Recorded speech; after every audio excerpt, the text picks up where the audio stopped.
Application of virtual reality for strabismus. There are no conflicts of interest. Virtual reality is an interface technology developed and widely used in the medical field. ShareCare is a program that uses BioLucid's human body stimulation to visualize the anatomical structures of the human body, such as the cross-section of the beating heart and the direction of the blood flow. NeuroVR is currently used to train the various surgical techniques of neurosurgery. VR can be used to simulate emergencies to provide training opportunities for these rare occurrences. VR is also widely used in the field of ophthalmology. IC allows the trainees to learn how to perform ophthalmologic surgeries. It is difficult for ophthalmology residents to learn how to examine children with strabismus, so we have developed a training program for the diagnosis of strabismus. We also developed programs for the measurement of the ocular deviation angle, the convergence exercise, and the binocular pupil size measurement using VR device. First, we developed a VR training program to diagnose strabismus. The Oculus Rift SVR device provides a head-mounted display in a sharp resolution and an accurate and highly responsive haptic input device. A virtual diagnosis environment and virtual patients with various types of strabismus were constructed. The alternative cover test and the prism cover test were created in the program to accurately measure various types of strabismus and the angle of the deviation. The settings of VR space. This is the user manual and a tutorial to facilitate the use of the program. We have created virtual prisms and a virtual occluder. Various types of strabismus can be viewed from the menu on the left and the ocular motility exam at the top. In the first tab screen, you can observe comitant forms of strabismus, such as esotropia, exotropia, and vertical strabismus. On the next tab screen, you can select paralytic forms of strabismus, such as third, fourth, and sixth cranial nerve palsies. Virtualized patients with Duane retraction syndrome and dissociated vertical deviation, pseudostrabismus, can also be tested in the next tab. You can examine the ocular motility of a virtual patient. Using a virtual near target, observe convergence and divergence as the target moves. When you press the esotropia button, a virtual patient with 30 PD esotropia will be displayed, and the eye movements with the cover-uncover test and alternating cover test can be observed. In addition, the cover test can be performed using prisms. When a 20 PD base-out prism is placed in front of the right eye, you can observe the SO deviation is present during the alternating cover test. Exodrift is observed when using a 40 PD base-out prism. Eye movements are not observed when alternating cover test is performed using a 30 PD base-out prism. In the case of exotropia, the angle of deviation can be measured. Eye movements in response to cover tests are performed and the good, fair, and poor binocular fusion can be observed. It is also possible to practice the diagnosis of the vertical strabismus using the cover test and prism alternating cover test. Paralytic strabismus can also be virtualized. Let us take a look at the case of fourth cranial nerve palsy.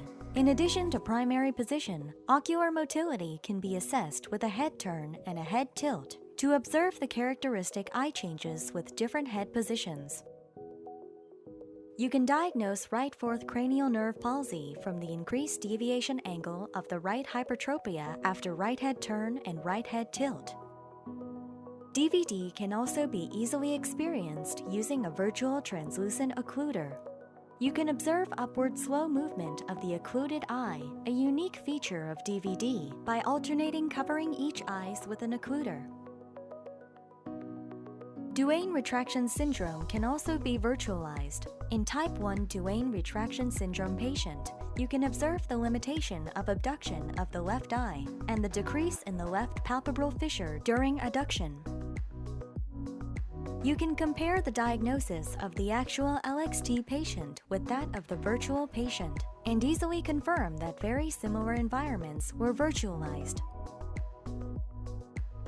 According to the study on the effectiveness of this VR education, accuracy and performance score of the trainees significantly improved after completing 30 sessions of the VR training program. For the measurement of the eye deviation angle and the pupil diameter, faux VR device was used. An ultra-high resolution and over 100-degree viewing angle display were provided. Eye tracking uses infrared light and recording can be performed for both eyes. The first program is for measuring the ocular deviation of strabismus patients. This VR program was designed using two of the most frequently used methods in clinical strabismus diagnosis. The direct method was implemented using the principle of the cover test, and the stepwise approximation method was implemented using the principle of the prism cover test. Screen can be turned on and off to mimic a real cover test. The program was designed to track the motion of each eye, and the movement is quantitatively recorded and analyzed to objectively measure the angle of deviation in the patient. In the direct method, the normal control showed no ocular deviation during covering and uncovering one eye, while a change of deviation angle is seen in strabismus patients during covering an eye with strabismus. The principle of the stepwise approximation method is to virtualize the alternating cover test while exotropic patient fixates on the virtual target. The left eye deviates outward when it is blocked, and when the block moves to the right, it fixates on the virtual target. In the video on the right, instead of bending the visual axis using a real prism, the virtual target is moved until the left eye reaches the primary position, so that the deviated eye does not move when the cover moves from left to right. We can use the amount of movement of this virtual target to measure the amount of ocular deviation angle. Statistically, there was no significant difference between the data clinically measured and that measured by this program. Convergence Exercise VR Program. In general, pencil push-up and stereogram exercise are used to treat patients with convergence insufficiency. The principles of these treatments were also applied to the VR technology to develop game-like treatments. Using the FOV's eye tracking function, balloons are set to pop up after the eyes were converged for a certain period of time. Points will be earned once the balloons pop up. If we combine this program with more advanced game-like features as shown on the screen, eye convergence exercises can be performed effectively. The Binocular Pupil Size Measurement Program. The pupils contract and relax in response to light stimulation. Abnormal pupillary reactions can be used to diagnose neurological diseases. In the upper right corner, each pupil can be monitored in real time, and the light stimulation reflected in each eye can be recorded simultaneously. Two types of tests, independent pupil test and swinging flashlight test, can be performed. The maximum and minimum pupil sizes can be measured in response to light stimulation. It is also possible to measure the average and maximum velocity that pupils constrict in response to light stimulation and dilate after the stimulus disappears. The constriction ratio of the pupil can also be calculated. The test was conducted on a healthy 29-year-old man.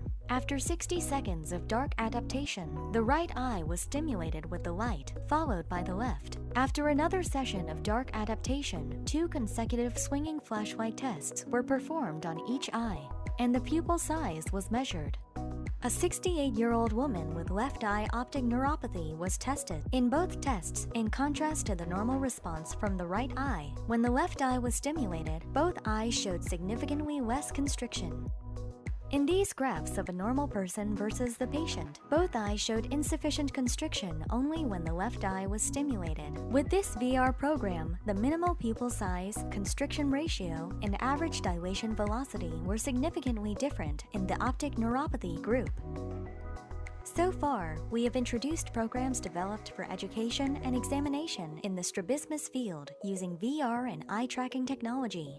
We believe that VR technology can be used to teach trainees how to examine and diagnose various eye movement disorders without time and space restriction. This will then improve their ability to examine and diagnose patients. VR technology also allows more convenient and faster examination and treatment of patients with strabismus. Thank you.